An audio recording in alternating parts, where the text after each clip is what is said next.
God, that was fucking loud.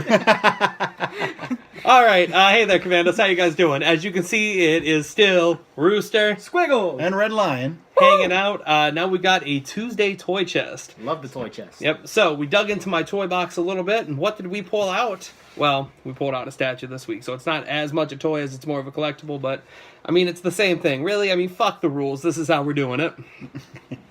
We came up with the DC Collectible Covergirl line Bleez Statue Red Lantern. Wow. I love this statue. I love this character. Yeah, I mean, Bleez is awesome. The statue itself, it's a two-piecer. You've got Bleez completely. She's got a little peg, and then you've got a Red Lantern base.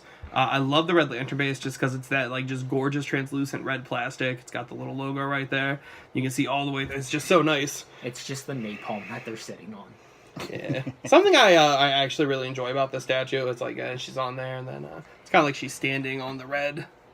And all that blood, napalm shit. Something I really enjoy about the statue, and it's really stupid and quirky, it's just, this is the lowest numbered collectible I have. This one is, I was really excited. It's number 99, so it's not even triple digits. I think they made... That is cool, though. DC Collectibles, what they tend to do is they tend to do runs of like 5,200, DC 52. Yeah. So they tend to do like 5,200 of their different statues. I believe this was a 5,200 in its initial print run. I think, and so I got number 99. I actually might say it on the bottom. Yeah, 5,200.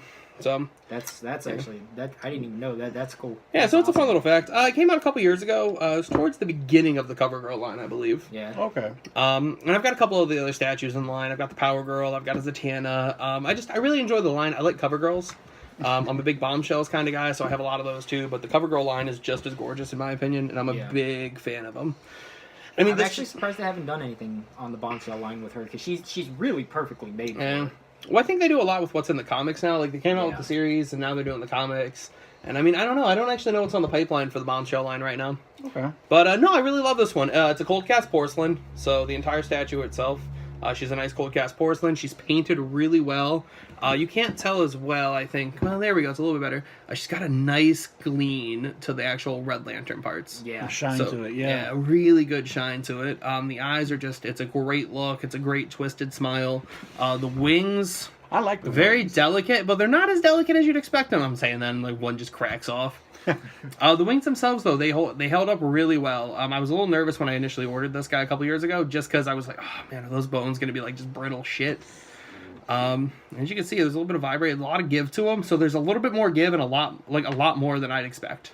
Yeah. So it worked out really well. I'm very happy with that. Yeah. And, I mean, it stays up on the shelf really well. This is the centerpiece I have on one of my shelves. I have this up there with a couple Halo figures, actually. Yeah. Yay.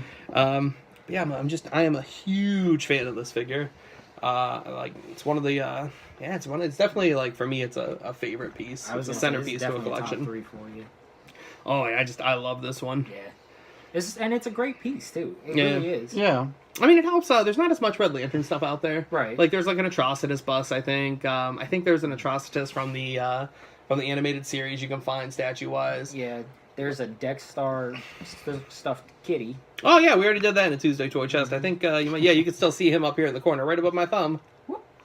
So there's not a lot of Red Lantern merch out there, so that's something else I really like about it. Like, not only did they give you some Red Lantern merch, they gave you something that's actually worth having. Yeah. I mean, that's the one thing I hate when you get a collectible, and it's just like, you're like, oh, I really want this from this line, and then you get it, and you're like, wow. Yeah, that's what they gave me.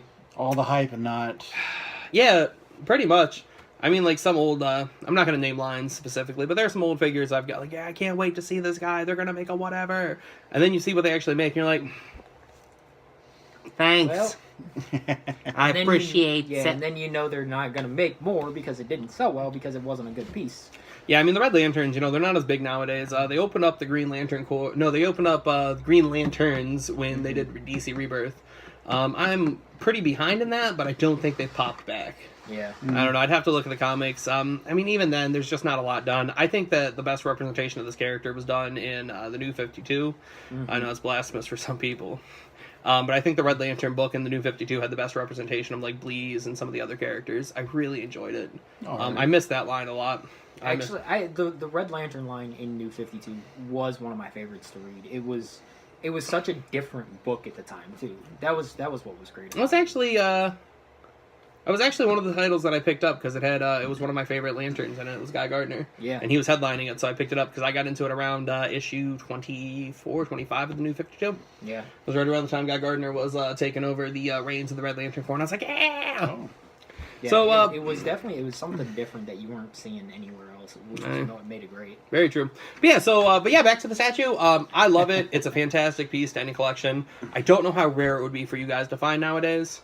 I still see it pop up once in a while at comic shows. I think it's still average priced. It was $100 at the time. I feel like you could probably find this between 75 and 150 probably. Yeah. Like, I feel like that would probably be a good range for it right now. If I had to guess. Depends on the collectible shop and where you're buying it from. Alrighty. So if you're looking for some Red Lantern merch, you want something that could be a good, nice, decent centerpiece to a collection or a centerpiece of a lantern collection, I think this is exactly what you would want. It's beautiful. It's perfect. And I mean, like, look how it pops against Squiggle's shirt right there. Like, that blue is beautiful against that white background right there. So it just works out so well. So, thank you so much, guys. If you like this video, go ahead and hit that like button. Hit that subscribe button if you're on YouTube. Do whatever it takes to see more of us, because if you liked us, you're going to want to see more. And if you like us, we like you too. Yeah. Even if you don't like us, we like you because we're nice people, but that's a different story true. entirely. All right. Hey, thank you so much, guys. This is Rooster. Squiggles. And Red Lion. Signing out.